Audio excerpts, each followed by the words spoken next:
चला विजया एकादशी बद्दल जाणून घेऊया. हे व्रत आहे मोठ्या आव्हानांवर मात करण्यासाठी. याच्या नावातच सगळं काही आहे. विजय म्हणजे यश किंवा कुठल्याही अडथळ्यावर मिळवलेली मात.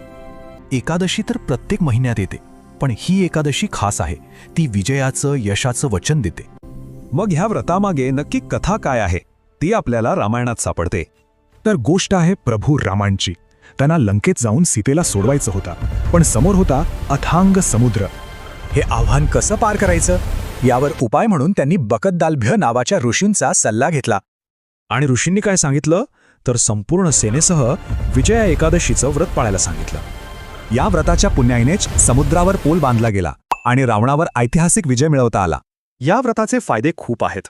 फक्त अडथळ्यांवर मातच नाही तर आध्यात्मिक शांतीसुद्धा मिळते. म्हणजेच हा फक्त बाहेरच्या शत्रूंवर नाही तर आपल्या आतल्या भीतीवरही विजय मिळवण्याचा मार्ग आहे. शेवटी प्रश्न हाच उरतो की आपल्यासाठी आपल्या आयुष्यात विजय म्हणजे नक्की काय.